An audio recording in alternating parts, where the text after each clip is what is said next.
तो पूछना यह था कि वर्दी पहन के ऐसे कुकृत्य करने में आप लोगों को शर्म आती है कि नहीं आती है? क्योंकि एक बाइक सवार को आपने इसलिए मार दिया क्योंकि आपको लगा कि वो संदिग्ध है, वो बाइक चुराने जा रहा है, जबकि वो उसी की बाइक थी। वो लगातार सफाई देता रह गया कि सर मेरी बात सुन लीजिए, ये बाइक मेरी ही है, बस थोड़ा सा वक्त दे लीजिए, मेरी मां कोर्ट में गई है, बाहर आती है, सब कुछ आपको बता दूंगा। लेकिन आप उसको कॉलर से पकड़ के घसीटते हुए अपने जीप में डाल लिए और उसके बाद आप चाहते हैं कि आपकी इज्जत हो, तो नहीं होगी। इस समाज में तो कतई नहीं होगी और होनी भी नहीं चाहिए। पूरा मामला क्या है, इतने गुस्से में क्यों हूं, सब कुछ आपको विस्तार पूर्वक मैं बताऊंगा, लेकिन उससे पहले मेरा परिचय जान लीजिए। मेरा नाम है रजत और आप जनता जंक्शन देख रहे हैं। ये तस्वीरें देख रहे हैं साहब, यहां पे किसी ऐसे भ्रष्टाचारी को नहीं पकड़ा जा रहा, किसी टेररिस्ट को नहीं पकड़े हैं ये लोग एक निर्दोष इंसान को पकड़े हैं जो शकल से थोड़ा गरीब दिखता था। वो कहा जाता है ना कि लुक्स मैटर नहीं करता साहब, लेकिन करता है। इन पुलिस वालों के लिए भी करता है। इसका कॉलर जो था वो व्हाइट नहीं था, इसीलिए इन पुलिस वालों का हाथ इसके कॉलर पे था और इसीलिए इसे ऐसे पकड़ के इसे घसीटते हुए जीप में जाके डाले थे। आपको बताऊं पूरा मामला क्या है। दरअसल बात यह है कि इस युवक का नाम है आशिफ और ये मामला है भागलपुर के सिविल कोर्ट का, जहां पे ये लड़का अपनी मां के साथ जाता है। इनकी मम्मी का कुछ कोर्ट में काम होता है, वो मम्मी जो है वो अंदर चली जाती हैं और अपने बेटा से कह के जाती हैं कि तुम यहीं पे रुको, यहां पे बाइक चोरी का बहुत मामला आता है, तो अपने गाड़ी का ख्याल रखना। ये युवक वहीं पे खड़ा हो जाता है, अपनी मां का इंतजार करता है। तब तक कुछ पुलिस वाले वहां पे पहुंचते हैं और कहते हैं कि तू यहां पे क्या कर रहा है, क्या तू बाइक चोरी करने की कोशिश कर रहा है। वो लड़का बोलता है कि नहीं बाइक मेरा है, भरोसा कीजिए मुझ पे।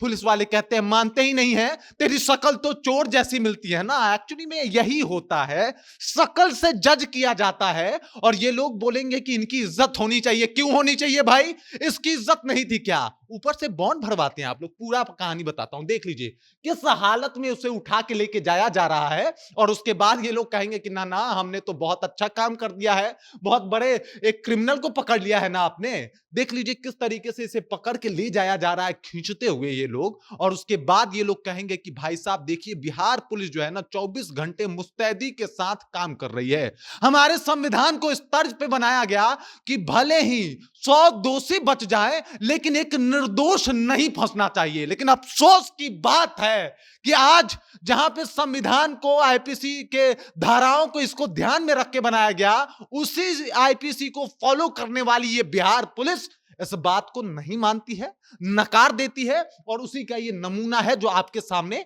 अभी दिखाई दे रहा है। युवक से पूछताछ करते हैं, उसके बाद धक्का मुक्की पे उतारू हो जाते हैं। चीख चीख के ये युवक बता रहा होता है कि नहीं मुझे माफ कर दीजिए, ऐसा कोई बात नहीं है, बाइक मेरी है, मेरे मां के नाम पे बाइक है, मैं सब कुछ आपको दिखा दूंगा, घर पे कागजात है। लेकिन पुलिस एक नहीं सुनती, इनको उठा के थाने ले जाती है, 6 घंटे तक थाने में बंद करती है और घसीट के ले जाती है साहब, जैसे कोई बड़ा अपराधी इन्होंने पकड़ लिया हो। मेडल दिलवा देना चाहिए सर आप लोगों को, तो आप लोग तो मेडल के अधिकारी हो, मेडल मिलना चाहिए ना इन लोगों को इस काम के लिए। क्या काम किया है, क्या खूब काम किया है, क्या जबरदस्त काम किया है इन लोगों ने।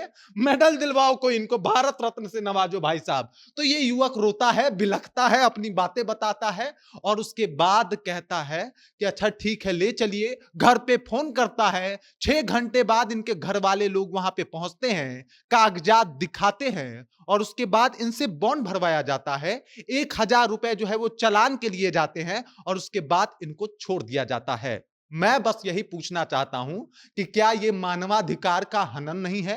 किसी के शकल से उसको जज कर लेना कि वो शरीफ है या बुरा, क्या यह गलत नहीं है? और बिहार पुलिस इस तरीके से काम करती है कि अच्छा ये तो शकल से ही लग रहा है कि गरीब है और गरीब मतलब तो चोर होता है। यही लगता है ना, गरीब मतलब अपराधी होता है, क्योंकि आपको लगा कि ये चोर है, ये अपराधी है, क्योंकि इसके पास व्हाइट कॉलर नहीं था। क्योंकि व्हाइट कॉलर के पास तो आपका हाथ ही नहीं पहुंच पाएगा ना, पहुंच ही नहीं पाएगा, चाहे वो किस प्रकार का आदमी हो, इसके ऊपर आप जिक्र नहीं कीजिएगा। लेकिन आशिफ के साथ ऐसा हुआ जो बहुत दुखद है।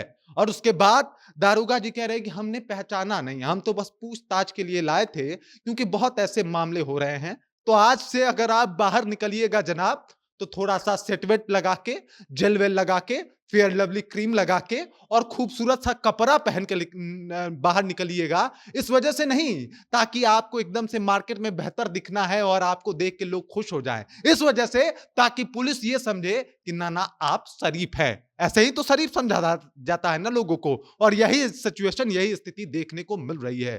क्या इन पुलिस वालों के ऊपर कार्रवाई नहीं होनी चाहिए इनके विशेष कार्यों के लिए? क्या जिस तरीके का कार्य किया है इन्होंने, तिलका माझी थाना के जो पुलिस वाले हैं उन लोगों ने, उनके ऊपर कार्रवाई नहीं होनी चाहिए? क्या इसके ऊपर बात नहीं होना चाहिए? और अगर नहीं होना चाहिए तो क्यों नहीं होना चाहिए?